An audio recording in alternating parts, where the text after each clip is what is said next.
What do you want? I want Philippa Georgiou to marinate in her own defeat. I guess you guys are all eternal nemesis, sex, evil tension and stuff. Alert. Incoming vessel.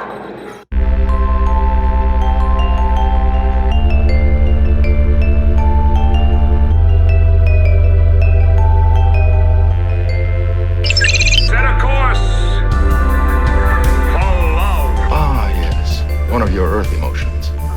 Glad I found you. Let's get married. Delete the wife.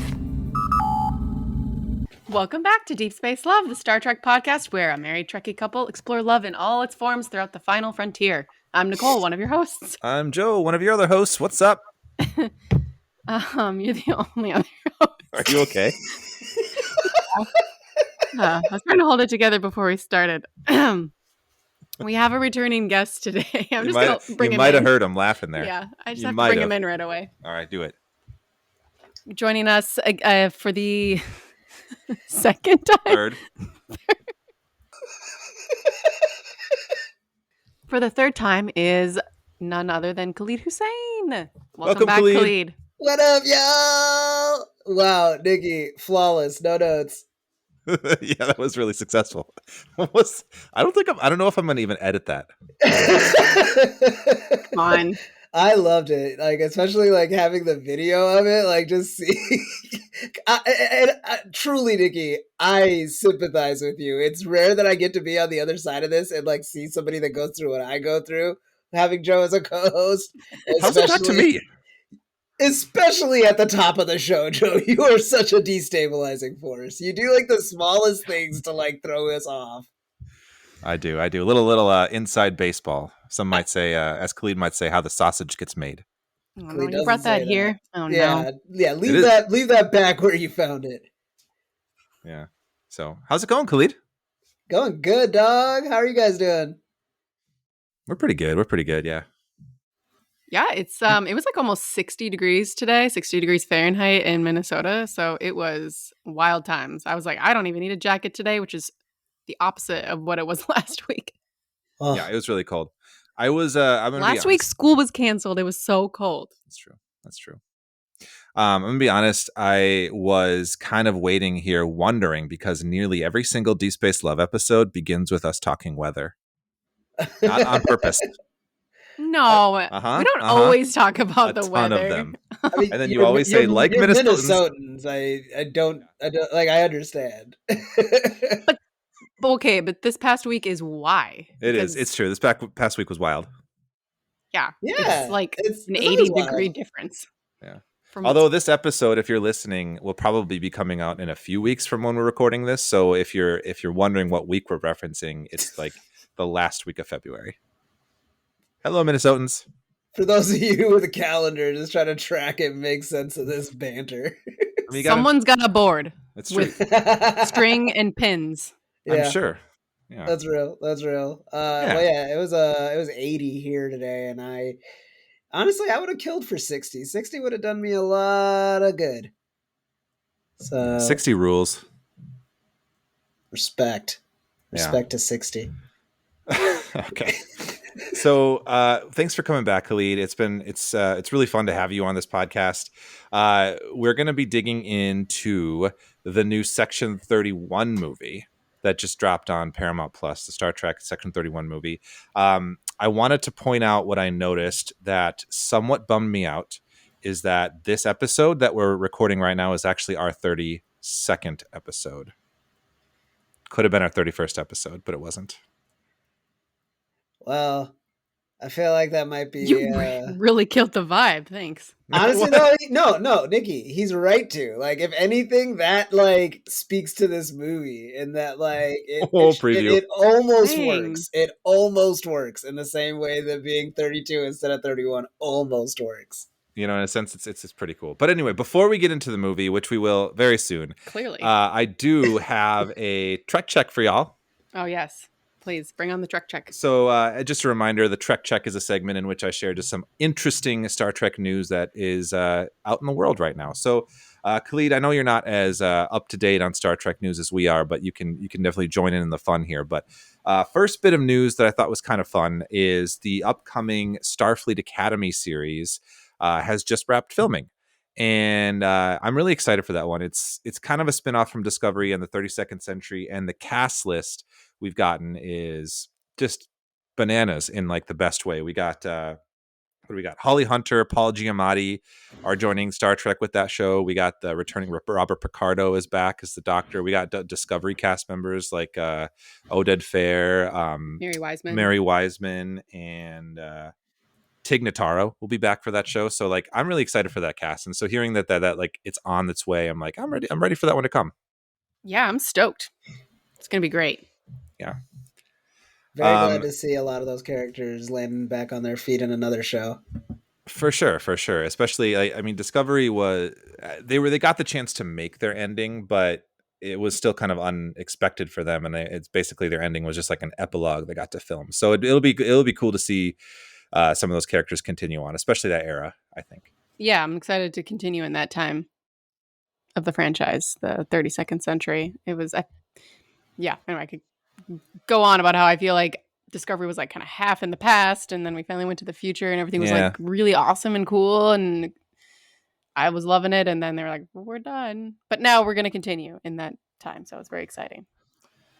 Yeah. So second piece of news that I think is sort of fascinating is at a fan expo in Vancouver, one William Shatner spoke at length about how he was approached for a new Star Trek project. And he has said many times that he's often approached for Star Trek projects and is like, nah, it doesn't, not right, or I'm not feeling it, or it needs to be meaningful, those kinds of things. However, he mentioned at this in this con appearance that this has been the first script or idea, not script yet, that's really intrigued him, and he's taking a meeting with basically Paramount, CBS Studios to potentially be part of an upcoming project. So that is very interesting. Indeed. Do we want to see Shatner back? Wow, that's actually a little bit more of a loaded question, right? Loaded question than I thought. Now that I have a microphone in front of me, I'm like, how do I want to answer that? How long has it been? Since he's been in a project. He was in Star Trek Generations, which is 94. He did just do a I think it's kind of a non-canon short film where he kind of provided basically kind of like an AI facial thing where they kind of did a de-aging thing on him. It's not official. It was with with this tech company and something else, Roddenberry Foundation, just kind of like a small project, but nothing in terms of an official canon project yet. Since 94. 94, yeah. So, I mean, that's 30 years.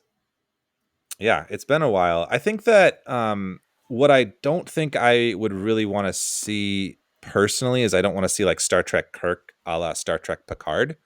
I don't know if we need a series following him again. It could be interesting if the approach is a very meaningful cameo or guest appearance to maybe kick something off. And then this is again all speculation, but I think that's more so what I would like to see. Go ahead, Khalid. You don't have to raise your hand. Okay, can I pitch my thing that he should come back for? Do it. James Tiberius Kirk. He's happy with how he left things at Starfleet and everything like that. It all went great. He is ready for the last journey, death, but before he takes it, he's got a bucket list. The whole season is us just going around the galaxy with James T. Kirk, just crossing stuff off that he's always wanted to do. Just the last chance to do a couple things. And he's just got all the other old Star Trek folks that'll come back. He bumps into them, I just real rip roaring and silly. What's that movie with the Clint Eastwood or whatever, where the old guys they go to the moon together? Something Cowboys. It'd be like that, right? Oh, Space Cowboys? Space Cowboys. It'd be that. Yeah. Yeah, I get. Yeah. He should do a Space Cowboys. Yeah, it's Star Trek Space Cowboys. I mean, Star Trek kind of is Space Cowboys. That's literally how it started out. Yeah. Practically. That's true. I just don't need another like legacy production where like the whole time you're trying to convince me that like the fate of the universe is in the hands of like an octogenarian. Um, I look to movies and TV for escapism. I don't need more of that, you know. Right. Yeah, I agree. So I hope it's cool. I hope it's cool, but nonetheless interesting and intriguing to say the least, I would say.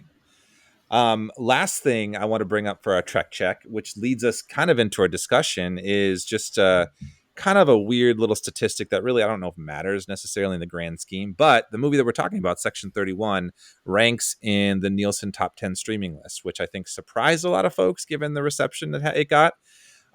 So it was watched a lot by a lot of people.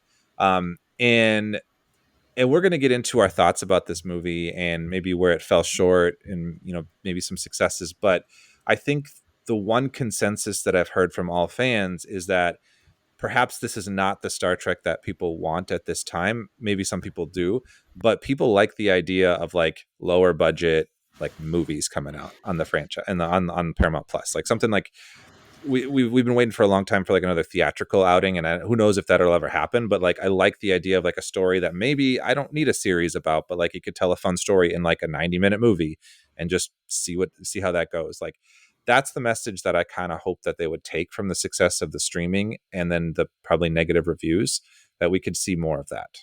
That's my opinion. What do you guys think? Yeah.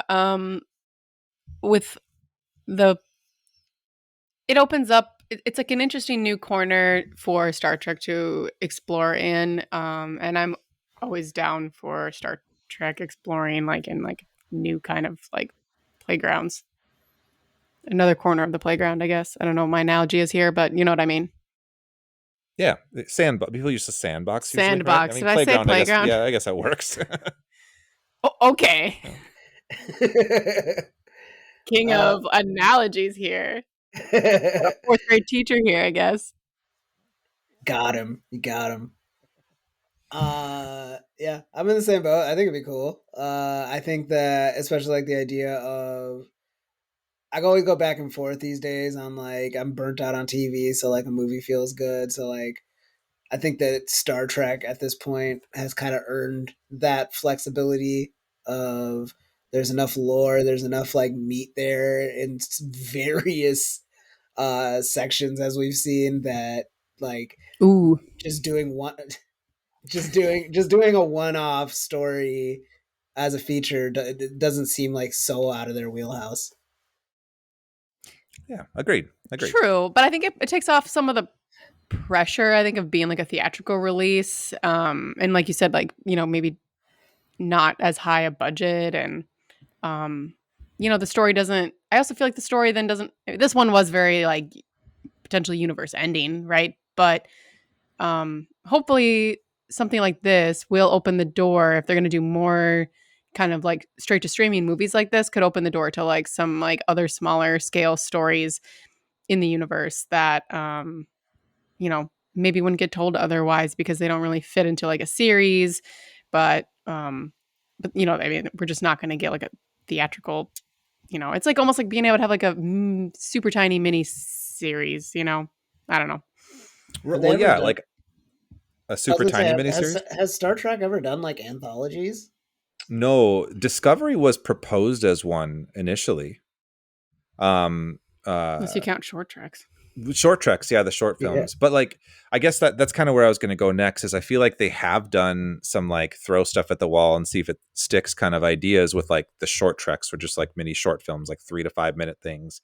But then they also did the very short treks where they just let Casper Kelly do like weird, like absurdist comedy episodes in the style of the animated series. And it's not canon, but like it got all the actors back. So like, I think they're willing to experiment on these things in like a movie format. It could be a way to do that too.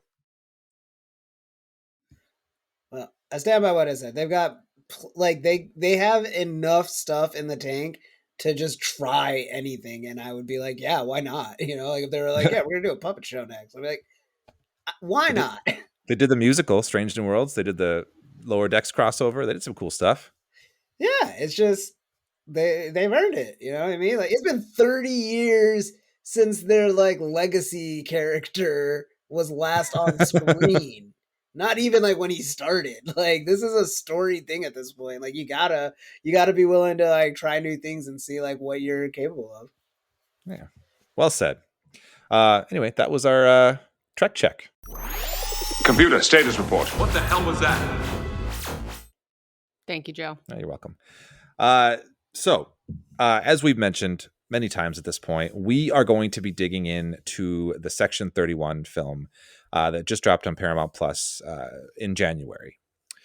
Big return for Michelle Yeoh to the franchise since Discovery. Very anticipated for a lot of people, but also a very different kind of Star Trek for a lot of people. I do want to dig into a little bit of the background about how this came to be what it was. I think that's kind of important context for like how we view this as a movie.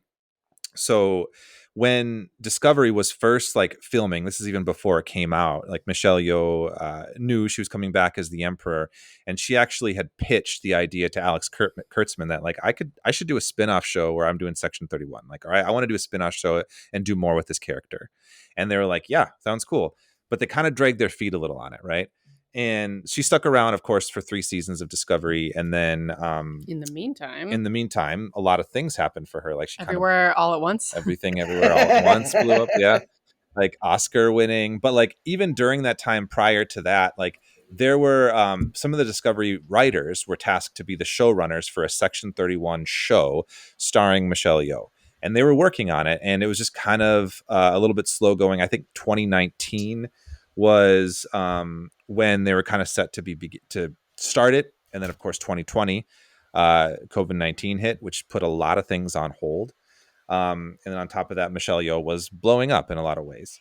Not that she wasn't the most amazing goat ever, right? But... I mean, she was already great. I mean, yes. Proof in like a lot of things, but I think like is just becoming more mainstream I'm a Michelle popularity. Yeoh hipster. Yeah. Yes, right. Like Hong Kong action films, right? But before like winning the Oscar, yes, and all that stuff. Oh yeah, exactly. But so when this got delayed further, it was supposed to be a series. They end up changing it to a mini series. Was kind of the project moving forward. March 2023, after Discovery was revealed to be ending, Kurtzman expressed interest in making more of event stories. The idea of the movie kind of came to be, and that's when I think it was Bo Yun Kim and Erica Lippold, who were Star Trek Discovery writers for many of the seasons. They were going to be the showrunners of Section 31. They were no longer on the project; just they had moved on to other things. Craig Sweeney, another Discovery writer, came on to kind of change it to what it was. So it was changed from a series to a mini series to a movie, and so that was sort of a tumultuous thing. And for many reasons, they ended up having to do that. When this was meant to be a series or even a mini series, it was meant to be set in a different era, and they were going to have Shazad Latif, Ash Tyler, back because he was in Discovery season 2, but that kind of just ended up falling through. He's actually now on a show. I think it's on Showtime now. Like a reimagining of 20,000 Leagues Under the Sea, where he gets to be Captain Nemo, and it sounds like he's having fun with that. So good for him. But ultimately, the movie this got compressed down to the movie, and I think we could see holdovers of what it was potentially going to be as a series. Like there's the chapter titles, which feel like they could have been episode titles, probably, right? Like I don't know why they kept that in, but ultimately, this was then described as a movie. It was pitched as Mission Impossible meets Guardians of the Galaxy, and they began converting it into what it became. So I think that's kind of interesting to have that background of how I think I would say tumultuous, right?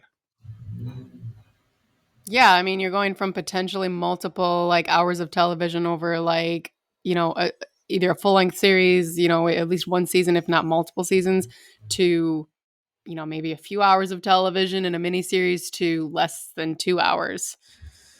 So it's a lot of compression of story and changing of the guard in a way. That being said, I do want to say I'm glad this movie exists. It could have fallen through completely. I mean, like thinking about how that compression happened, it could have been compressed into like non-existence, but It's cool we got something, you're saying? Yeah.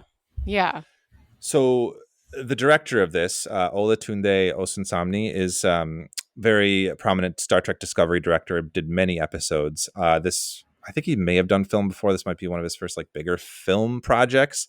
I have an interview with him, which I want to talk a little bit about some of the things he said, like how they were making You had this. an interview with him? I did not. There was an interview. I think it was Trek Movie, which our friend Lori Ulster runs. So I think she actually did the interview. So shout out to Lori. Shout out to Lori. But wanted to know, Khalid. So one of the big things that they talked about in kind of making this into a movie is they wanted it to appeal to people who didn't know the lore of Star Trek, who are going to be new to it, who are going to come to and be like, oh, that's a new, interesting space thing, and I don't need to know anything about it. So, and I'm not saying that you don't know anything about Star Trek. You know quite a bit, but I feel like you're a little bit on the periphery of fans. Like you kind of get the fandom almost sometimes through osmosis through me, I feel like. You might agree with that, right? Yeah, no, even with all of my like attempts to not like take in Trek, it would be impossible to like have known you for all these years and not just like have it permeate. So yeah, I think at this point I am a lot further along than like what the audience for this movie or the ideal audience for this movie is. I've seen multiple series, like I get a lot of references now. Uh, I think that if I try to put myself in the shoes of somebody who has like less experience with Trek, this would not be my kind of movie. Mostly because if you don't have the Trek element of it, you mostly just have like what you were talking about earlier. Like it like you have like this like feeling that it's aspiring to be another movie, a better movie. So it's like even if I hadn't seen any Treks, if I've seen Guardians of the Galaxy, I know a better version of this exists. Yeah. I think that's interesting to say because I think that directive of like make it so that people who don't know things, that always bothers me a little bit. It's like Agents of S.H.I.E.L.D. kind of, yeah, right. But like, I don't know, like I feel like, it's just the fans are going to want to watch it. Like the fans are going to watch it. And like, I don't think you're getting new people in. Like this is arguably a spin-off of Discovery because it's a character that came from that. And I get you could make a spin-off that's original and like people are like, okay, that's new. I don't need to have watched that. But I think like I just feel like the base premise, especially Section 31 being a concept in Star Trek, is something that I don't know if like everyone would go around and being like, I know what Section 31 is and be like really like drawn to that as a title even, So I just feel like a very blah title. Yeah, exactly. And so like I feel like there's just a lot of like false starts with that premise of making this something that's just like accessible to brand new people, I think. But then so now I'm curious though, Khalid, like you know more than now you have Trek as some Trek lore in your background and like you've seen series, so like does that add to your enjoyment of this? No. Look, I'm not gonna spend the whole episode like just dogpiling on the movie or anything like that. It was enjoyable like, for long stretches, but I'd be lying if I said like, oh yeah, like this feels really rewarding as a passive Trek viewer. Also, just running back to your initial point about like them trying to get fans irrespective of like the larger Star Trek lore, not wanting to bog it down. What a weird protagonist to like hang all of that on, because like everything about Georgiou as a character is lore dense. Like she is a genocidal dictator who is like reformed over 3 seasons of another show, and you just want to bottle all that up in like a 15-minute precursor that just kind of stops ripping off Guardians of the Galaxy for a second to rip off Hunger Games. It's an interesting strategy, and I don't know that it was effective. I wanted to ask you too, Khalid, also not knowing as much about Star Trek, what is Section 31 to you, having watched this? Yeah. It's like the Breakfast Club, right? It's where all the like people in like Starfleet or Starfleet adjacent, like that's their Saturday detention is Section 31. Is that is this a bit? It's not. No, Or is this real? I'm kind of being for real. Like this is like where like the outcasts or the punished ones go, right? Oh my god, that makes It's like me so happy. It's Azkaban for space cops. Oh my gosh, no, you're very wrong. But that's such a great way to put it. That's so funny. Like what it feels like, right? Yeah, they're like the outcast, and like I feel like there's even a line where they talk to Rachel Garrett and like something like, "What did you do to get here?" Right? Like they do imply it. I thought that was Starbase 80. Oh yeah, Starbase 80 is kind of that too. That's true in Lower Decks. Starbase 80 was truly like Azkaban. Yeah, that's true. Practically. But no, so Section 31, it is that also. To piggyback off of Khalid's comment that like Georgiou is a very lore dense character, the concept of Section 31 as like a secret part of Starfleet itself is also like kind of steeped in a lot of lore in like various series. Exactly. It comes from the Federation Charter, Article 14, Section 31, which basically states, I have it in notes, allows for extraordinary measures to be taken in times of extreme threat. So essentially, Section 31 was sort of first introduced in Deep Space Nine during the kind of big war arc, and it's sort of like it's a covert spy organization. We've seen them in other Star Trek races, like the Cardassians have the Obsidian Order, the Romulans have the Tal Shiar, and even the super secret ones from Picard. I don't remember what they're called.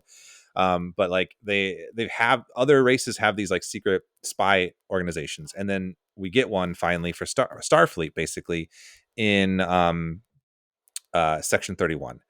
And in Deep Space Nine, they're basically super shadow, like admirals and bosses like don't even know that they exist, and so it's really morally questionable. It's very morally questionable in Deep Space Nine. It's played off as like the things that they're doing we don't agree with, and it has this sort of like storyline of like one of the quotes from Deep Space Nine, Khalid, I don't know if you've gotten this far in the show, is they say it's like easy to be a saint in paradise, right? Like the people that kind of like make this happen are the ones who have to get their hands dirty.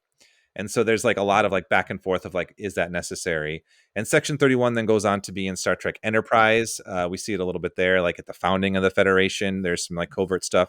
We see it in Discovery as well in season 2. And there's definitely more of an openness to it in Discovery. And I think in the newer Star Treks, and it's in Star Trek Into Darkness, the J.J. Abrams film, we see it there where Admiral Robocop, Peter Weller, I don't want to disrespect him, he's great. Peter Weller is doing Section 31 shit. And so we see it a lot more and more in the newer stuff. And I think sometimes fans don't like it because it brings up some like darker stuff. And I think DS9 was not trying to show it as a glamorous thing. Whereas some of the newer things, sometimes there are elements where it's like, okay, it can be cool. Mm-hmm. And I think that's what this movie did. Like that was a concern that we both stated before when we just saw the trailers. Are they going to make the CIA of Star Trek cool? Like, because that's kind of antithesis to some of like a lot of the values of it, you know, like snarky and cool stuff from these people who are doing the bad things, kind of essentially. And so I think that's background for Euclid or anyone else who might be listening who hasn't not as well versed in Section 31, but that's kind of where we're coming from when we get this movie. How does that help inform that? Again, I don't know that they effectively. The fact that I thought that they were the Space Breakfast Club, like in earnest, like should tell you how well they executed that. Because none of them seemed like morally dubious characters to me, even with all the stuff they were saying. Like it just, you know, like they felt very cartoonish, and they get really quickly into like a maudlin like found family mode, you know, with like Georgiou just like ripping off like zingers and stuff like that. Yeah, and it didn't read like any of these people were like, I want like peace in the galaxy so much, I will do things that like would make my Federation hate me. Like none of these people have that gravitas. Well, I'm not sure that the mission in this really, I don't know. I mean, you know what I mean? Like it was just sort of to prevent this weapon from getting into certain people's hands. Was it a coincidence that Section 31 went to Philippa about this weapon that happened to be exclusively about her? Yes. In my understanding, yes. Yeah, it was. I mean, so it's implied she did some work with Section 31 in Discovery season 2, and there's been some books. We actually read one of the books that featured her in Section 31. It's really good, actually. It's way better than this. But I mean, that sounded backhanded, but it was really good. But so she had done work with Section 31 prior to this, so that I think that they were. I don't remember what was the reason that they wanted her for it. In the movie. Yeah, what was the reason they wanted her? Because I think it was like happening at her establishment. Oh, that's right. That's why. It was because the sale was happening at her place. Okay, so it sounds like the villain wanted her to be a part of it at that point. We learned that that's absolutely true. Yeah. Or at least, but no, the villain. Did the villain pick? Oh, whatever. I don't care. I'm sorry, Nikki. You were on the way to making a point before all of this. I'm so sorry. Oh well, I mean, the way that it was supposed. I mean, the way that they describe it being carried out in the first place was very, I mean, any Starfleet team, like with, perhaps special abilities could have done this, but like, I don't know why it would have been Section 31, where it's like,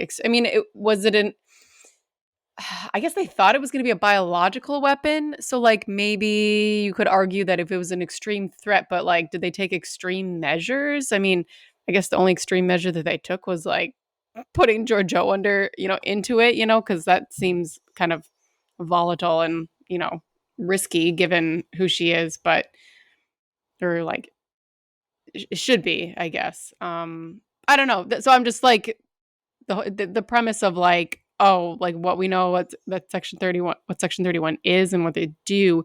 I'm not sure that like the mission of this movie really rose to the level of needing a Section 31 team. Like what I'm trying to say. Like super covert black ops. Like so to give context, or like I don't think that they were doing anything like that morally dubious. That's what I'm trying to say. Yeah, and I think to your point, to what you're saying, like we've seen in Next Generation, like Picard and Data go undercover as Romulans, and they're not working for Section 31. They're just doing a mission, or like even way Deep Space more Nine, dangerous, like, honestly. They go undercover as like Klingons. They go undercover all the time. Like it's just like a normal Starfleet thing to be undercover somewhere.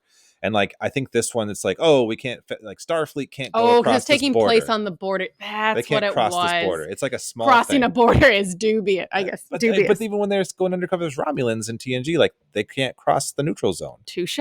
But they Also, do it. So like, let's be honest. It's like functionally like one dude in a microbe. Like this might be just a little bit like beneath Starfleet's like pay grade. Can you imagine just like 150 people pull up on a cruiser? Like, oh, it's just that guy? No. There's a tinier guy with him. You get a little on a micro. Oh man, we'll get into that. Anyway, I guess that's what I was trying to say. Like, I mean, having watched it again and like seen like the whole original premise, I'm like, or the whole original mission planned out. I mean, right, like, so the movie can happen. I mean, to steal from one of our like favorite YouTubers, like, right, why does all this set up and why are we dealing with it in this context? So the movie can happen, so the story can happen. But as fans, like, we're gonna kind of criticize that, especially fans of something with like 60 plus years. Like we're gonna always like, why this, right? Yeah, which is it's fine. I mean, but it's part of the fun of it. Like we try not to like get toxic here, but like it's fun to like give context and poke around, of course. How often are like people in the Star Trek world like hunting down weapons that they don't know what the weapon does? Because I feel like even in my layman's like viewing, this is like the 6th time it's happened. It's I think that it's kind of been it's a critique of the newer stuff. I think it's more common in the newer stuff. Yeah, definitely. I was gonna say that's like I feel like it happens a lot in the newer stuff. It's just like he's got a thing. We don't know what it does. Yeah. So I mean, I think that we see a little bit of movement away from it actually with Strange New Worlds, and even Lower Decks and stuff. Like I think that might be the next step, hopefully. But I think like especially when when Star Trek was first coming back and really kind of trying to model itself after like what the prestige TV movement was, that was sort of where they went. For sure. So we've definitely been getting into some of our thoughts on the movie and kind of like the plot and the concept of Section 31. I kind of wanted to like go from there. Like you guys were saying, like no one's necessarily like that morally dubious in certain ways, but like Khalid, Alok maybe, I guess, but I want to get into Alok a little bit too, but Khalid, exposition. Yeah, you mentioned like Giorgio, like a reformed genocidal dictator. Like my question, and I've been listening to a lot of different podcasts about Section 31, a lot of different takes on it, like, and people have different opinions on like what are we supposed to feel for Giorgio at this point? Like, we see her murder her family, and we see her do some pretty horrible stuff, but we see her have like, you know, kind of like this regret and remorse too. And so like, what do we think the movie's saying here? Like I kind of feel like with the fact that they showed her murdering her family, that we're supposed to remember she's done awful things, you know, like I think that, I mean, they make her cool and fun to follow, but like, I'm not so certain that like the writers of the movie were thinking about like, we're not supposed to forgive her, right? Like, I think we're just we're supposed to see where she's at now. What do you guys think about that? Oof. I'll go first. My take on it is I kind of treat her in the same vein that I treat like comic book characters. You know what I mean? Like when you live in when you live at a level of scale like that, where like so many of the things you do and the decisions you make like will always have like that degree of scale based on like what the story requires. And if you start as a villain, you know what I mean? Like the good villains are good because they do effed up stuff. The problem with that is that like if you like that character enough, eventually you let them kind of like stick around long enough to be a good person, and you just kind of have to compartmentalize the atrocities. I don't necessarily like ding the movie for trying to tackle that head on, and I'll be honest, I think that like the intro worked for me to an extent. Like probably right up to when she poisons her family, I was like into it, and not like, oh great, but like I was like, this is compelling. Like they're not doing anything like mind blowing, but at the same time, it's like it's interesting because like when you think about, she was a child when she was brought into this, and not that like, oh, if you had a tough childhood, you're allowed to be a dictator, but it's not like she was like a sociopathic kid that just like loved killing. It was like she came from a very like mold children into dictators planet, so she kind of just excelled at what she was supposed to. So like the intro and stuff like that worked for me.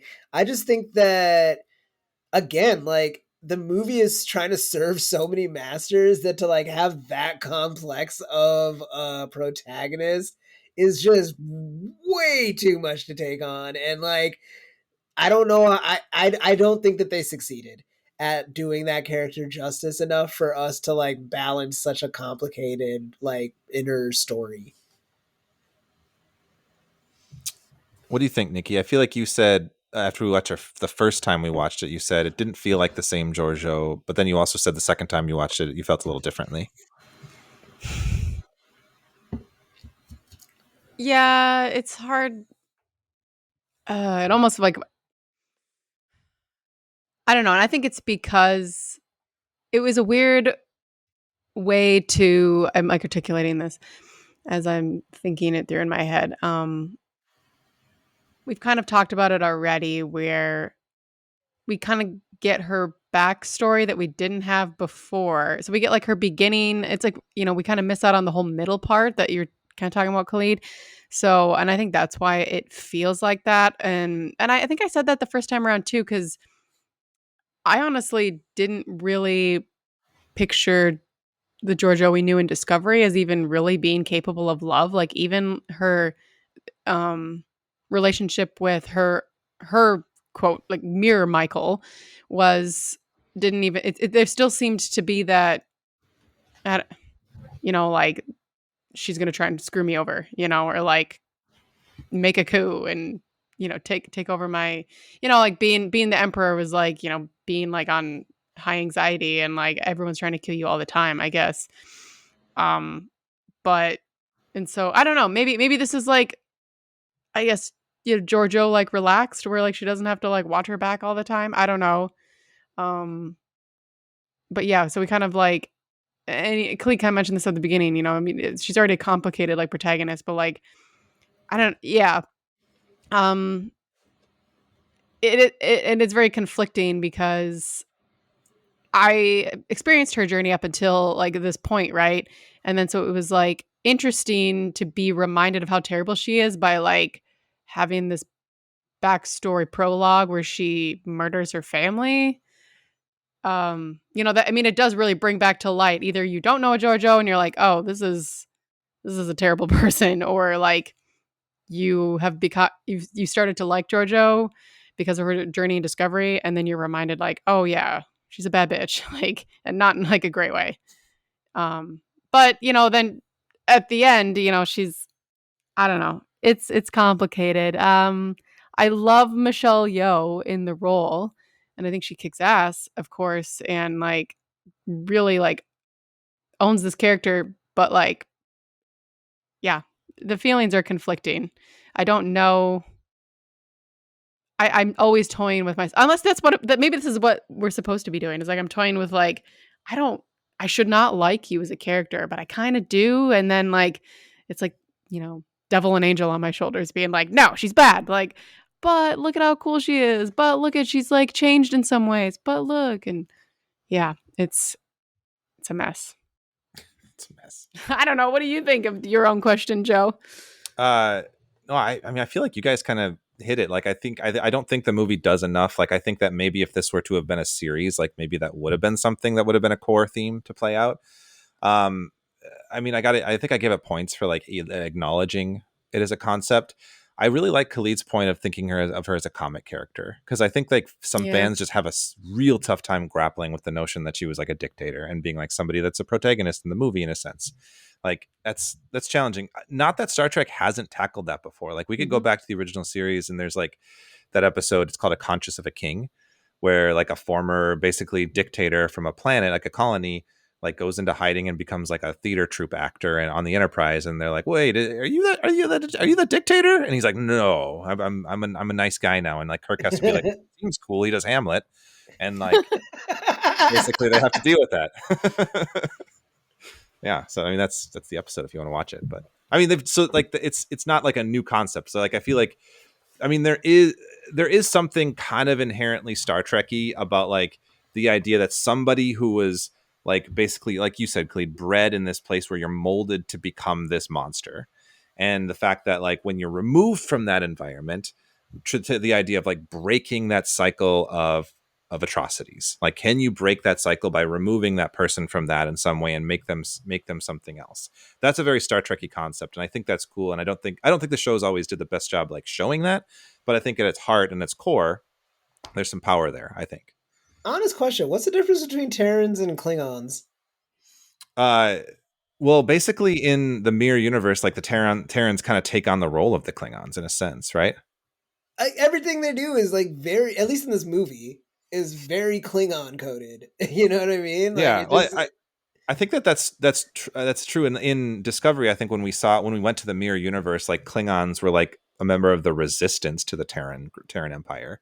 Yeah. So like, I think that I feel like they're kind of modeled after like ancient like conquests, like almost like Romanesque sometimes, but like yeah, I feel like that they're definitely kind of like to take that Genghis Khan. Well, yeah, they're very much like they're like space colonizers. That was like right, exactly, because like that's the whole threat with the rift and everything is like they're gonna come here and like strip us for parts next. Yeah, to colonize us basically. Yeah. So yeah, they're kind of, yeah, that's a great point. They're kind of like Klingons in that era, except a little more ruthless and a little more in power of more places. I think they were more successful. They were better at being Klingons than Klingons. Yeah. Ouch. Ouch. Yeah. So, real quick, what did we think of some of the other characters then? Any highlight characters that stood out for you? Highlight in what Alec for way? sure. Wow, I'm sorry. I was waiting. We were on video. I was like, he's not speaking. I'll go. Go Go ahead, ahead, Khalid. You're the Alec. guest. Alec, yeah. No, Alec, you were saying. I would hear praise for Alec. Well, I feel like he gets like the most dialogue and screen time and the most like kind of back and forth with Giorgio, and they kind of have some of the most meaningful discussions about their pasts and kind of like bringing that into their current situation and how they're going to approach what they're going to do next. So, um, and I guess he was like kind of the straight man, kind of I mean, he was, I guess, quite damaged emotionally, perhaps, but like I don't know.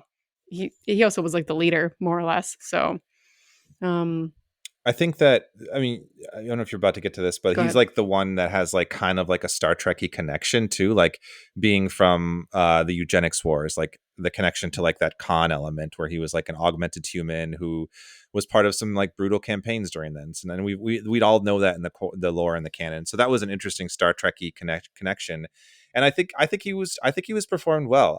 Oh yeah. Amari Hardwick, I liked him, and like that's actually one of the characters that I'd be like, I'd like to see more of him. I think he fits. He's a character that like that archetype of a character, like former augment, something that all of humanity in Star Trek thinks is like some of the worst things that happen to Earth. Is somebody we could pull in to do like Black Ops stuff out of the limelight. Like that's a character that I think you could do more with, and I liked his performance too. I also enjoyed Rachel Garrett. I wasn't sure at first. Like she's definitely her introduction in the movie is a little uneven, I would say, but I think I thought her arc was fun to watch, and then I ended up enjoying that more than I thought I would, I think. Yeah. So, Khalid, this might be something you might not have context for. So Rachel Garrett, that character, the Starfleet character, is from Star Trek in the past. So Casey Rowe plays her, and I thought she did a pretty good job. So that character, we see in the Next Generation, the episode Yesterday's Enterprise, and she is the captain of the Enterprise C. So prior to Picard. So this kind of her inclusion kind of sets this in a certain time frame, but this is like when she's before that she's like, I want to make captain one day, and she's just a lieutenant at this point. And she goes on to captain the Enterprise C, which we learn in that episode like sacrifices itself. Basically, she protects a Klingon colony from a Romulan like surprise attack, and basically by sacrificing the Enterprise in saving that Klingon colony is what leads to peace with the Klingons, as they see it as an honorable act. So she's kind of got a very storied position in like Star Trek lore. And there's like a moment in Picard, I think season 3, where they say there's a statue of her somewhere. So she's a kind of an important character that we see very little of on screen. And she is in books.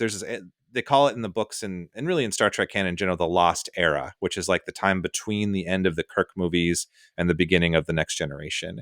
And she kind of exists squarely in that place, and everybody's always wanted to know more of her. And so there was a lot of excitement with the inclusion of her character. And to your point, Nikki, I think that she was great. I think she did a really good job, and I think there were parts of her that were very Star Trek-y that felt like true to the core. Mm-hmm. But I think there was some missed opportunities and disappointments in that. I thought that there would have been more connection to like Starfleet, and that we're like, oh, we could have gotten a uniform or even a ship shot of a Starfleet ship. We got none of that. And that kind of bummed me out a little bit, but I did step on your toes a little bit. What did you like about her, Nikki? I feel like I was, like I said, I kind of liked her arc, and I think she kind of starts out, a little bit stuck up, and we're not, and this is where it's like, we should be cheering for the person who says we're not going to murder people, but like she's presented in a way where that's like being uptight and boring, so that's interesting. And not that she ends up like, her arc is not like, oh, she's like okay with murder now, but she kind of just like, I feel like takes control of like her, recognizes her own skills and kind of helps the other characters through. I feel like she's acting like a captain, honestly, like kind of towards the end, like when they're on the garbage scow, and where she's like bringing everybody else up around her as opposed to trying to like kind of boss people around. Now that I'm saying it, that's kind of like I think the arc where she kind of comes in hot at the beginning in a way where it's like, I need to tell you what to do. And like, maybe, yeah, she kind of has this like, I'm going to be a leader one day kind of complex. And towards the end, I feel like she kind of figures out how to do that where, it's like uplifting those around you and like encouraging them and, doing what needs to be done, with the limited amount of resources that you have. They're on this like garbage ship and she's like, I'm going to go find something that's going to explode so that way we have a weapon to like defend ourselves and kind of get somewhere with what we need to do. So I think that was that's what I liked about her. And yeah, she was played really well. I thought it was interesting that, kind of the attempt at a red herring that she maybe was involved in being the mole, and how that ended up turning out. That being said, you didn't ask what my least favorite character was, but the freaking little guy in the Vulcan robot. Fuzz. Absolutely no. I don't like the no. Can you tell me, Khalid, did you love Fuzz? I gotta say, I was charmed by Fuzz. I liked Fuzz too. You guys need to stop. Nobody else likes Fuzz. The actor who played Fuzz was like the only one whose jokes like totally fit for me at any point. And I love the whole thing about like you're a Vulcan, but you're doing like crazy voices and stuff. I thought his look was like the least forced. You know what I mean? Like it's a real alchemy with like believable Star Trek characters, and like you fine tune and stuff. But when you're talking about a one-off movie, what you get's what you get. And I feel like Fuzz kind of just comes out the package, just like I see it, I get it, I like it. I'm kind of happy you said that. I thought you were going to hate him because everyone that I've listened to, every review, like I don't think anybody has liked Fuzz anywhere on the internet. And I've been like, I kind of liked Fuzz. Well, why don't you tell me why? Well, I think besides his one line that made you laugh both times we watched this. One very funny line. Wait, what's the line? Okay, I actually wrote it down this time because it makes me laugh. He said, let's see if I can find it. when he's like cozying up to San at the very end, and like San is being all intense, like wanting to get his revenge and get the weapon and all that, and he's like, I get that you're all eternal nemesis, all that sexy evil tension. That's so funny, sexy evil tension, like because it really is like all that evil tension's like often sexy. Nobody ever says it. So funny. Just straight up sexy evil tension. Yeah, that's a funny line, but so I don't know. I guess maybe because I think I could have maybe, I don't know. I guess for Khalid, you pointed out like the comedy in having him be in like a Vulcan body, so to speak, but doing non-Vulcan things. But I don't know. I think that was a turnoff for me. Like I think the concept of like a tiny microscopic life form inside of like a larger, robot, but that if it was like some other, is either a new species or just something a little bit less, that we specifically know as part of Star Trek for like the past 60 years, I think that would have maybe done better for me. I don't know. I think maybe it's because he was packaged in a Vulcan as a Vulcan. I don't know. I think the concept of the nanokin, that's a new alien for this. I think that's really cool. I think like when we got to see the little guy inside his head, like those close-ups were really interesting. It was just a fun, unique idea that I think that was when the writers were like being kind of creative and cool there. Yeah. I think to your point, like, I'm sorry, the accent also is just atrocious. It's a Scottish alien. What don't you get? It's almost Irish. The way he says Vulcan is so funny too. Falcon. No. It's like Falcon. You can stop. It's so funny. Like, I don't know. I will say like bringing in the wife at the end was a little weird. No, that was my favorite part. That was the only like thread that I was like, go on. You're gonna take over your husband who's reportedly dead's body and go find his with a different accent. Yeah, you're gonna go find his dead. It's the same look. It's the same model, at least. That is such a funny idea. Like, it's like, do you remember Beer Fest? It reminds me of that. Yeah, like just I don't know, one actor playing like a married couple where like you're the wife looking for your deadbeat self. Like that's fascinating to me. That's fun. Okay. That's so funny. I love that. You love that. That's great. I think as for the other characters in the crew, I feel like everyone else gets a little bit shortchanged. And I think that's kind of the especially consequence of this Mel, being the compressed. Delton, like in the beginning. Like Yeah, I feel like the Delton is a character that was done dirty. we haven't seen Deltons for like so. I mean, I think we saw him briefly, but like the Delton character Ilea in the motion picture was the biggest one we've seen, and I was kind of excited to see more of her. And then she was killed like right away. I thought that was like a part of like I thought that was like a trick or something. I was like, she's gonna come back, right? Like that was so unceremonious, right? I agree with that. I wish we would saw more. I wish we would seen more of her. Zeph was kind of funny. I liked his godsend kind of joke. Godsend or godsend? It was a very Drax joke. Yeah, he's kind of the Drax in the group, really. Yeah. But then who's the last one? Shapeshifter. One more thing about Zeph. I think there was like the seeds of some interesting identity things, and I think Khalid, you're picking because your little name here is Zeph's suit, but like the idea is like the suit is me, right? Like I think there's some interesting identity bits there that they could have maybe like played out with a longer series, but we just get like kind of some lines. Exactly. Who's the last one? Sorry. One more thing about Zeph. Oh my gosh! When more about Zeph. One of the lines sticks out to me for him though is like when he is taken over by Fuzz Mannequin, and he's like, "We were your friends." Like that was like that was actually really sad. Like it was like kind of like the most genuine. Like we were your friends. Like I don't know. I felt bad for him there. That didn't hit for me because I wasn't entirely clear what everyone's relationship to each other was. Because it seemed like a few people were also meeting like at the same time that Georgia was meeting everyone. Yeah. That's fair. That's fair, yeah. So when he's like, "We were your friends," I was like, "Were you?" Like... Were you? Yeah, fair point.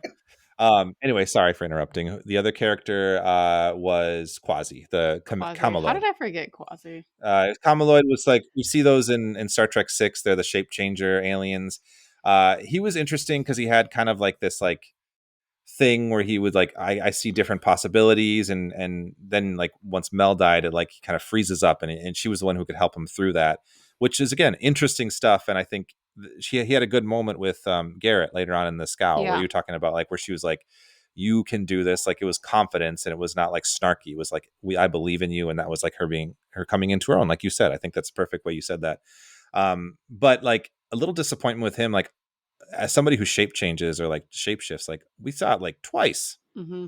We saw it 3 times. One of them didn't actually happen because it was when they're talking about like a scenario where he could use this power.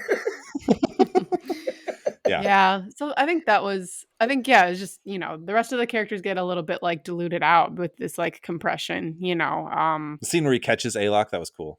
That was really cool, right? It was what I think Women at Warp was talking about, how that looked like Venom. Yeah, they're right. It was, yeah. Mm-hmm. Women at Warp had a really fun review of this. If anyone hasn't listened to that, go check that one out. Yep.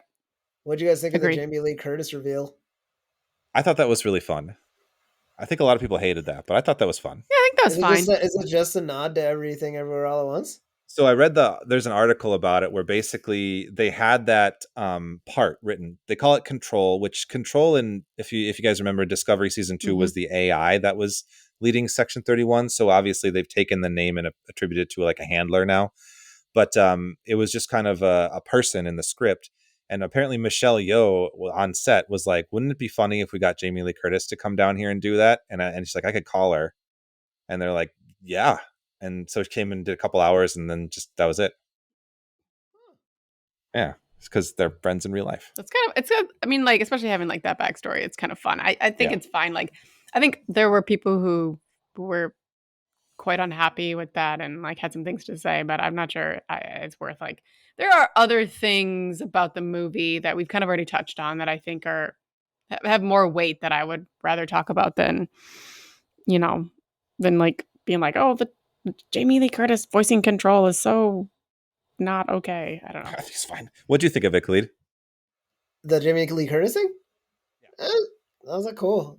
Like it had to be played by somebody. I don't aside from her relationship with the actress Michelle Yeoh, I don't think that she has anything like to do with Star Trek.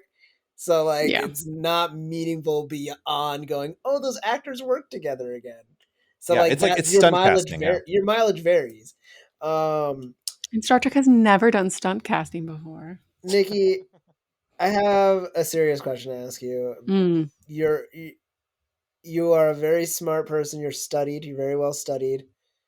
Is it actually possible to take a little bit of poison every day so that when you eventually take a bunch of poison to fake your own death, it doesn't kill you?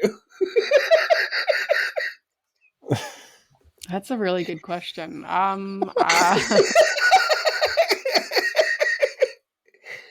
Also, very ballsy plan, because at the very least you're leaving your dead unconscious body with like whoever for a while. Yeah.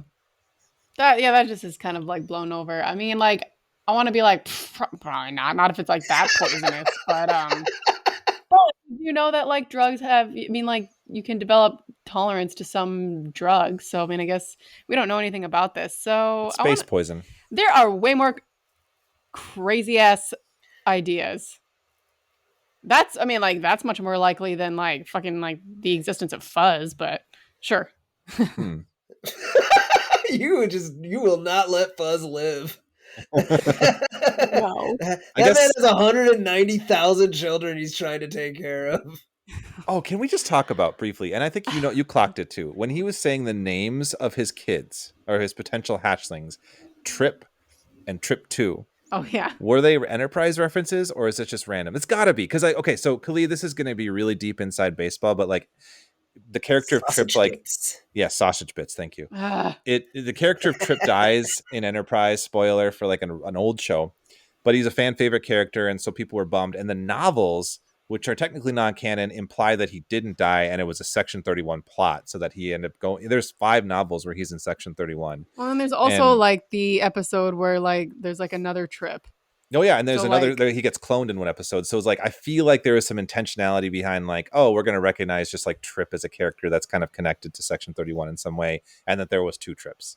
I thought that was fun. Absolutely no way that that's coincidence. I thought it was random. Like it's absolutely intentional. Yeah. So yeah. Anyway, and I enjoyed that. That was like the only funny thing that came out of his mouth, in my opinion. One of many funny things. Acceptable things. I think so. Anyway, so yeah, we kind of are touching on it, but San's kind of the other major character that's in this movie.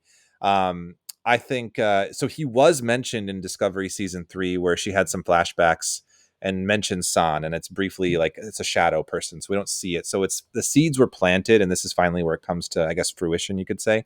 What did we think of this character? I liked him. Again, it's probably the same complaint or I guess like critique I've had of like the rest of it. There's just so much going on that he doesn't really get enough chance to breathe. I do think that I was sold on the origin story. It was very truncated, and like you kind of almost immediately have to kind of forget it for the rest of the shit that happens in the movie. But I was glad that they kind of anchored it in that relationship, because it brought like some of the cooler stuff to the movie. Like the 2 best fight scenes are the phase fight and the fight in the climax on the ship. You know what I mean? And it's like they're both awesome for different reasons. You know, like it's the phase fight is just like real good sci-fi spectacle. You know what I mean? It's the idea of like you got a gadget that makes this what would have just been 2 badass fighters like suddenly have to deal with this like X factor. And then you got the climax fight where it's like she is not trying to fight him. She's trying to like show him that she's changed. And this is again like where like the complicated like comic book backstory thing really pays off, because like if you have an understanding of all of that, you know, like, oh, how could he ever believe that this chick that like burned his face and killed her own family could ever change? And you're really invested in that of like, she is like, she might die trying to convince him of this thing that we know. And it's compelling. So I think that if like that's when I say I didn't want to spend the whole time like just cracking jokes at the expense of this movie, I think it's like moments like that really make me root for a continuation of this type of project. Oh, that was really well said. That was, and I think that's a really great point. I'm with you on that. I think like he was underserved like as a villain, but I think that he brought some compelling points to it. And I wanted to give some flowers to I think the actor. What was the name? James Hiroyuki Liao. I think that he brought a lot to it. He didn't have a whole lot of scenes where he got to do much. Like sometimes he was wearing like the motorcycle outfit, but like I think he brought a lot of emotionality to his sequences. And I know that in interviews that I've read, like he is like a big Star Trek nerd and was just like so happy to be part of it. So I'm like, I'm good for him, you know. But I think that's it's hard to add to what you said, Khalid. I think that was awesome. Yeah, the comic booky element and like the kind of theatricality of like the big like backgrounds they have, and that fight scene at the end was really compelling. Like I think the way that she ends up killing him by accident like was like, oh, that was heavy. Mm-hmm. Yeah. And I feel like that was kind of the only way that could really happen too, like to make the arcs work. But I still didn't see it coming that way, which was clever. Yeah. Well, he's interesting as a villain too. I mean, like clearly he's like, we are in the movie like sort of this like potential like thing that like he wants to do, but like we don't really know.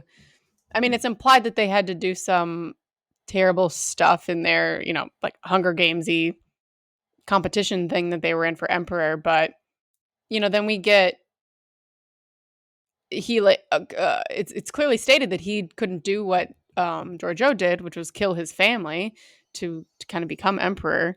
You know, and then we see sort of like how the relationship has to change once she's won, you know, and then like so we don't really, it's like, oh, he, I guess presumably if he was serving her, he also did terrible things, but like we don't really kind of necessarily have that. Like as a villain, he almost seems kind of more like almost a victim turned like villain. So it's an interesting kind of type of villain for him to be. Although again, off screen, like we don't know. We can only like guess or presume what he may have been up to. But so it's just like an interesting dynamic that he's like we were talking about since the beginning of this episode, that Giorgio's the protagonist and we know what she's capable of and has done actually, versus the quote unquote, you know, not really villain, but antagonist, I guess, who, you know, we haven't really seen commit much except like try to release this weapon that we can blame our protagonist for existing in the first place.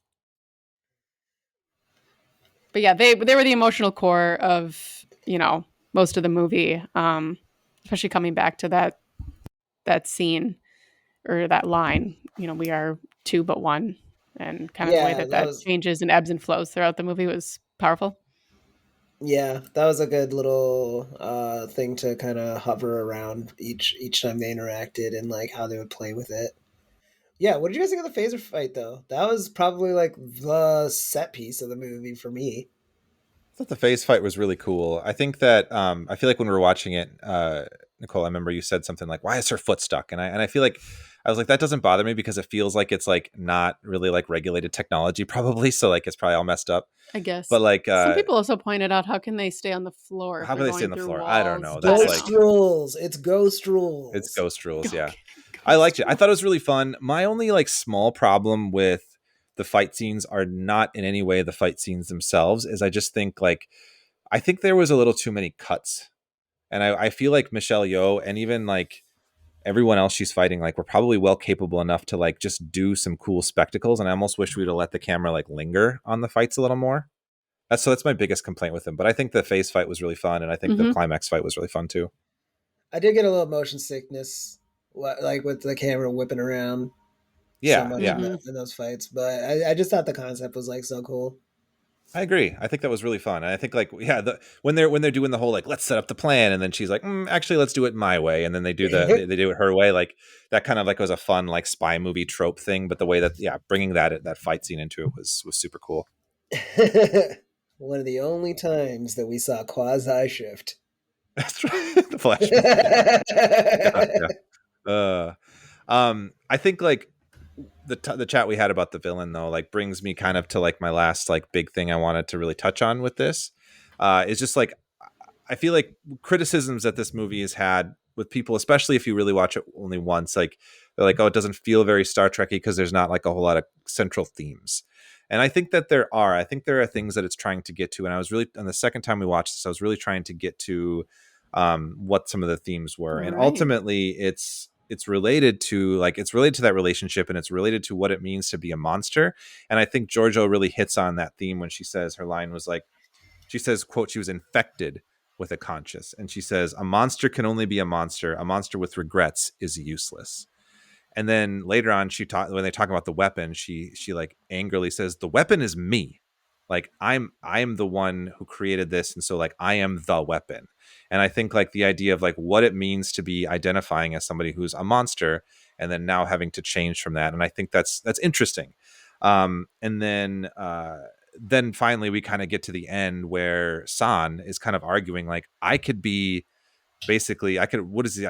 with like, I don't remember exactly what he says, but he's trying to say, I could do it better than you. I could do it better than you and more kinder than you. Yeah. And then she has to say, there are no benevolent dictators, was her line. And I think like those three lines kind of get at the heart of maybe like what were things that they were trying to say with the movie. I don't know. What do you guys think about that? I do think like San's whole motivation is kind of muddled because we don't get it until the end. You know, up until then, Right. we have like the vague understanding that it's like revenge based, but we don't know necessarily like to what end. So when we do find out that that's his plan, I'm just like, oh, you're okay. So you're not like as smart as I thought. You know what I mean? Like, and it's weird because like he's like super judgmental of her while also like still like trying to use like this like genocidal weapon. It's yeah, I don't know. It's it feels a little half baked overall. It's inconsistent with like a lot of what he's trying to espouse. Well, I mean, I guess, it's kind of more JoJo's movie than his, again, like probably trying to perhaps shoehorn his concept. I'm curious to see, like, with all the other characters, we can kind of get a sense of like where, like some of the journeys they may have been on and like some of the ideas that could have been explored. And so I wonder like how he would have played out in like a longer series, either a mini series or like a full like season. He would have been a good Full-fledged season villain, yeah. Yeah, kind of cropping up every once in a while and, maybe getting like It was interesting though too. We pointed this out the second time that we watched. Like he purposely, after he essentially like kind of wins the first phasing in and out fight, he wants her to see it. So like, kind of going back to like, oh, why is this even taking place on, why is she involved? And it's like, I guess because he wanted her to be. Because like I pointed that out to you, he opens it up and takes, you know what I mean? He gives her a glimpse of like what's inside the case. He could have just grabbed the case. I don't know why he leaves the case other than to like show her what's inside. So yeah, it was all personal. It works better on a second viewing, honestly. A lot of the stuff does. Like I'm not saying it fixes anything, but I think like some of the like knowing some of the stuff, like I was like appreciative of more smaller details. Real quick, I know we're getting late on time here, you guys, but I just wanted to kind of just say a few like small bits that I didn't get to. Like I kind of got a rapid fire of some things that I liked and things that I didn't care for, and you can jump in and add any to it or not. But I wanted to say that I really loved that we got a space bar. I love space bars. I think her space station space bar was really fun. It is. I mean, I want to go there. The design of it, the outside design was very cool. I really like that. I'd like to know how she got it. I'd like to know more of that. I think that was fascinating. I liked Dulcet Thistle, the weird drug that they got. Space drugs can be really boring and just generic, but the fact that it's sparkly when it comes out was fun. I liked that. I thought that was cool. Phase pod sequence. I talked about the Andorian, the naked Andorian that they run into, played by David Benjamin Tomlinson, who's Linus in Discovery, and a bunch of other people. That was a really fun bit where they basically reveal that Andorians don't have penises, right? That it's not there. He's naked. It's not there. So it's something else. That's just not canon. Where we would think the penis would be. Exactly. So that's canon. Let's see. What else do I have? Sexy tension. Love that.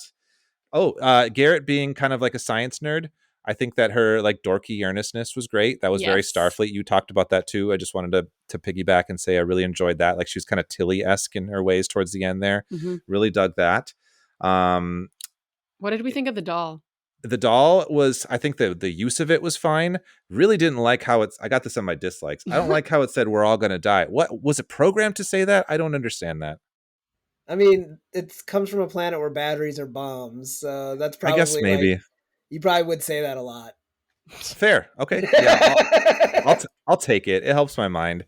Everything's a Samsung Galaxy here. Last two things I liked. Turkana 4 was the setup for the next mission where they're going to go to Turkana 4, and that was a reference to TNG. That's where Tasha Yar grew up. So that's a weird reference because I remember in one of the episodes she's like, "Oh, there are rape gangs," which is so fucked up. That was a TNG thing. So I wonder what they had in mind with that. And then lastly, costume design was done by Gersha Phillips, who did Discovery. Amazing costumes. Yeah, Giorgio's like dresses, all the outfits were cool. Amazing. Fuzz's outfit, awesome. Fuzz was killing it. Nikki, you're lying to yourself right now. I have to be the voice of dissent here. I want 15 seasons of Fuzz. Oh my god, no. Just try to find his deadbeat self. I feel like for my rapid fire dislikes, we actually got through most of them. I didn't like San's motorcycle outfit in the beginning where he was wearing the mask. It just felt kind of generic. Like in terms of the costuming, I liked everything else. Most of the things we already touched on. He was supposed to be generic until we knew who he was. Point. Yeah, you're right. Did not care for the chapter titles. I feel like that was a holdover of episode titles. I don't know if we needed it. It felt kind of silly. I didn't like the ending sequence when they were like all joking about Giorgio being a mass murderer. That felt like kind of a silly tone to take that on. I feel like I cringed a little bit at some of the bits there. Again, but I guess Doctor Doom works with the Fantastic Four sometimes. You know, right? You're right. Yeah, very comic booky in that regard. Yeah. I just thought some of the lines in that scene were not great, but other than that, like, I don't think, in terms of just some final thoughts about this movie, it's hard to say this is like, I said this before, this is tough to say this is the Star Trek that we want right now. We're in an era where like the world is not a very optimistic place, I feel like, in a lot of regards. And like Star Trek over the years has been like a transgressive, like counterculture to that. And like really progressive ideas, like in the 60s, like, you know, racial equality or like abortion access, things that were really radical at that time, but like gave some people hope in like times that were probably challenging. And I think that I don't think this movie is doing that. Like, it's a fun space adventure. I'll give it that. And I think it's enjoyable, and I'll revisit it because I like Star Trek stuff. But like, it's tough to reconcile like this era being like something where we kind of probably need something like a Discovery that we had, where it's really pushing the envelope and like giving us like genuine characters who are gay, lesbian, transgender, bisexual, all these things that are kind of like our government in the US are like, you know, targeting, right? Like we need more of that. And I think that we had that in Discovery, and that was great to see. And I think this movie has like some seeds of things that are really interesting and could have been great, but like ultimately, like going back to that, like, oh, the CIA, space CIA is cool, not necessarily a message that works for like this time. And so I think that that is going to be a knock on it always, unfortunately, even though it's just trying to be a fun Guardians of the Galaxy Mission Impossible space adventure. Well, I mean, the CIA might rebrand, Joe. Who knows? Right? Yes, it will. 5-10 years from now, they might be a lovable bunch of ragtag adventures, and the show works now. Yeah, exactly. One will be a mech suit. Yeah, no, you're right. It's really, and I try not to like be like a soapboxy, like, no, like, clandestine extrajudicial units shouldn't be like heroes or applauded. Like, I don't want to be that guy. I don't want to virtue signal like fiction, but I do agree that like even aside from all of that, like what makes Star Trek like so good and like so satisfying in contrast to like the Star Wars and some of the other sci-fi franchises that have like reached that height is that it's like so stubbornly optimistic, and like it's so just holds on to like that baseline thing of like we want better for ourselves and we work really hard at that. And like I do think that while it's not like impossible to tell a story about like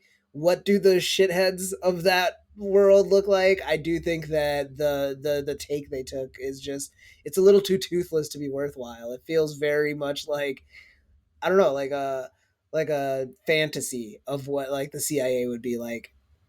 I don't know. I'm gonna be counter, and like I don't know if it needed to. I don't know if this movie like being like, it's not the Star Trek that we need right now. Like, I mean, that's fair of you to say, but also, I mean, I think this was like, it was released now, but I think for the most part, it was made like kind of in the middle of like the Trump presidencies, and like whatever. I mean, like I feel like we can have all sorts of different Star Treks. I mean, like we did, and it was, you know, for a while we've had like a lot of different choices. Like we had like Lower Decks, which was a lot more like comedic and like you know, I mean, it's sweet weird, you know, and then we had like Discovery, which was a lot more like cinematic and like more drama based, and tackled some of those like harder themes. I mean, and Star Trek always tackles like challenging themes, and I think that we talked extensively in this episode about some of the things that this one did attempt to tackle. Like maybe it didn't like hit the mark necessarily, but I mean, I think like we were literally just talking about like, can dictators, you know, or murderous genocidal dictators ever be reformed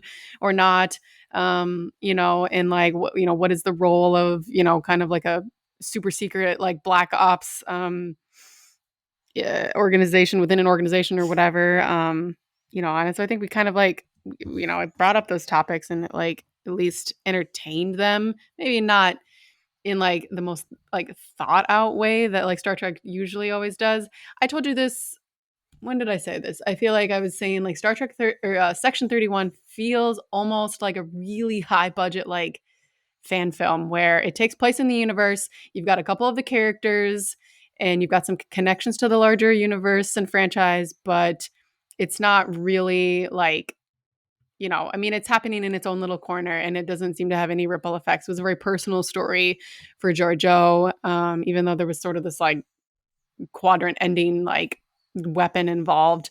You know, I guess to provide that like extreme threat and sense of urgency, so to speak. But all in all, like, I don't know. I don't feel like this movie like had to do A, B, or C. Like it exists as it is. And I feel like I did like it better on a rewatch, I think. So maybe rewatching it more and more, you know, and like, I don't know, just kind of having some like, having this kind of Star Trek, I think is like, okay, you know, on the side, you know, and it was 90 minutes, you know, I mean, if the whole series had been like this, maybe I would say, yeah, I didn't need a series. But if they were going to maybe like dive deep into some of these themes and into these characters in different ways that, you know, were maybe a little bit more, I'm a vegetarian, but meatier, you know, like maybe that would have been tofu-ier. No, doesn't work.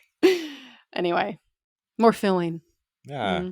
Yeah, I think that's totally fair. Like, it's not really fair to criticize the movie for the time it came out necessarily, but I just think like, I think that's probably something that'll feel a little bit like it is. Like, it's not like, I'm with you, like probably rewatching like in, you know, a couple of years, like it'll hit it differently, like when we have had other Star Treks that have come out now. But I just feel like we're in a little bit of a desert where like we were so spoiled with Star Trek happening so much, and now it's like we're looking forward to this, and it's like, oh, it's just this. Yeah, we even have the nostalgia corners with like Picard in its own way, and then Strange New Worlds is like nostalgic in a different way, and you know, and I know like some of the have ended, you know, and so now we're So I think maybe that's what, unfortunately, that's what this movie, you know, like, I don't, when's the last time we watched Lower Decks, like, ended, like, a couple months ago? Yeah. So, yeah, it's just that place. And I like you said, I like it being, like, just a small little story in a small corner that just takes 90 minutes, you're in and then you're out. That's fun. Plus, I forgot to mention the garbage scow bit rules. The fact that that's the hero ship is fun. Yeah, that was fun. I like that. But, yeah, no, I think that's a fair point. I think that for watching the first time, this is far from like the worst thing I've ever seen in Star Trek. There have been some other worse, more offensive things that have been made. Some episodes that I don't even ever want to rewatch. Exactly. Honestly. And so I think it's fine. It's like, I almost would say it's even, to me, I think it's like better than Star Trek Nemesis, which I have some other like big problems with. But like, you know, you could debate the ranking of the movies all you want, and arguably it changes for me. But I think it's worth worth rewatching every once in a while. It's fun. And I'd like to see, going back to the beginning, I'd like to see more sort of like these straight to streaming films. Exactly. Yeah. I want him to do more stuff like experimental stuff. Yeah. All Sorry, right. Khalid, thank you for your time. We have one final segment in our show because we are a love podcast. We usually tackle love stories, right? And there is a love story at the core of this. Yeah.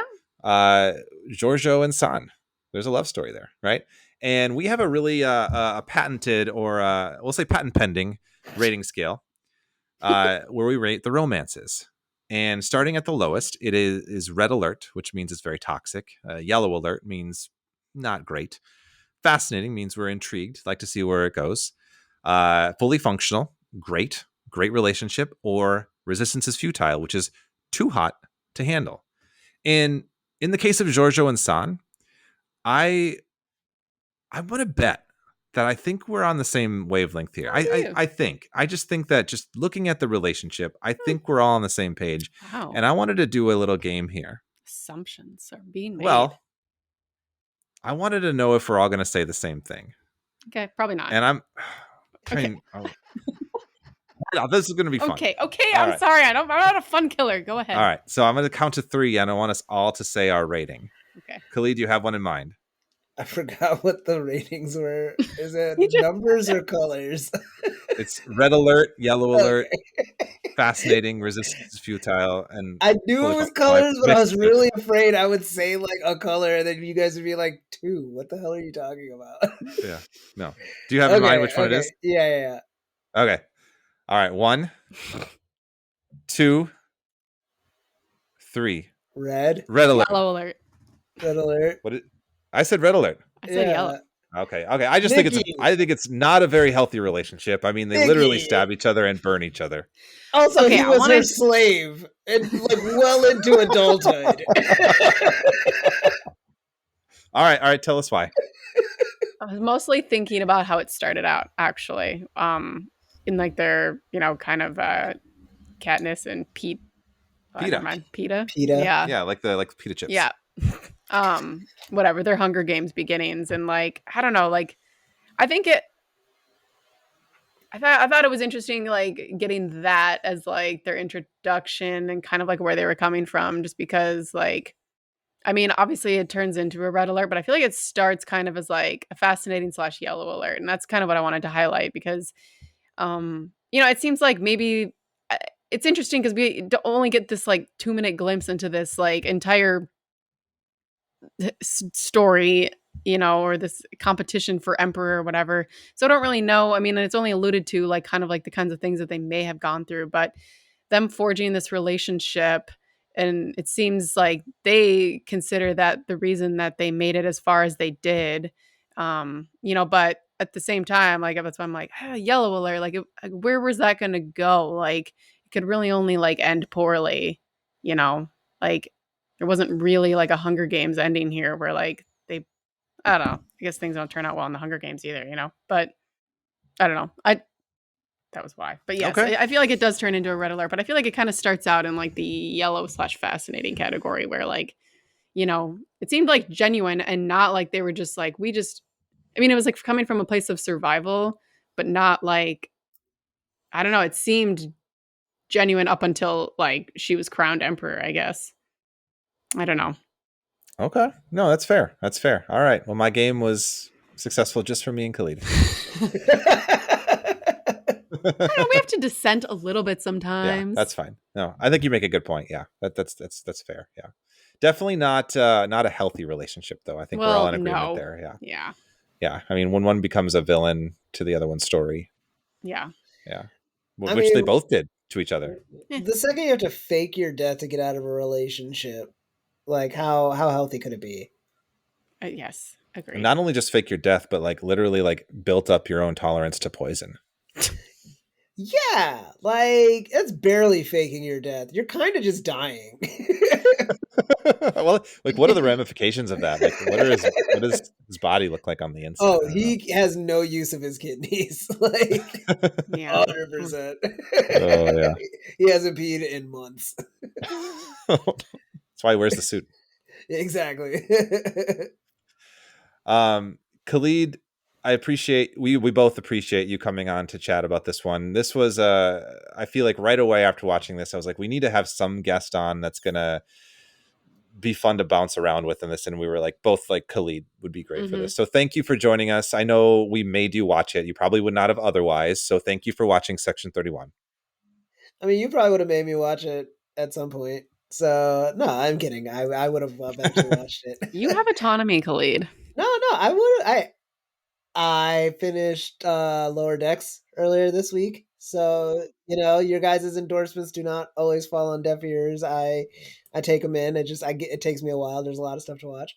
But no, I did not I wasn't like, oh, what a waste of an hour and a half after watching it. We obviously had like a lot of stuff that we could still talk about.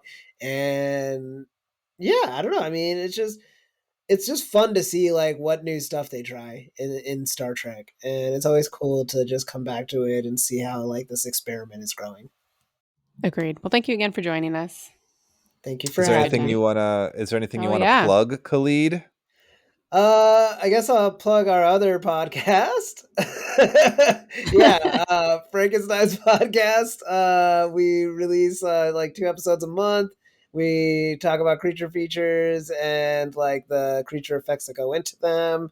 We have awesome interviews and awesome guests like Nikki, who is basically our co-host there. Yeah, to be clear, it's Joe and Khalid's podcast primarily. Yeah, Nikki just comes in and makes it better whenever she feels like being nice. But no, yeah, check out the podcast. That's always super fun. Other than that, I don't know. I got music videos and stuff on YouTube. You could find those or follow me on Instagram at nappy_Gilmore_. Joe will link it in the notes. I will. I'm not used to plugging. Usually I just kind of sit there quietly and nod. Fun to be on the other side of it, yeah. So fun. But yeah, thank you guys for having me. This is such a cool discussion. I'm always appreciative to get to come back to this space. I know you guys love Trek, so it's really cool to talk to you guys about something you guys love. Oh, yeah.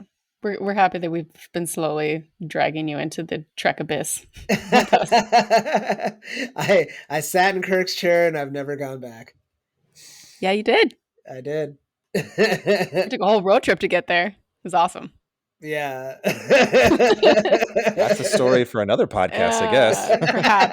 Perhaps. All right. Well, thank you to everyone listening, wherever you are listening, in your car, in your home, at work. Reminder, you can find us at DS Love Pod on Instagram, Threads, and Blue Sky. Give us a follow if you like what you hear. And if you really like what you hear, please rate and review wherever you're listening. Thanks again. And until next time, love long and prosper.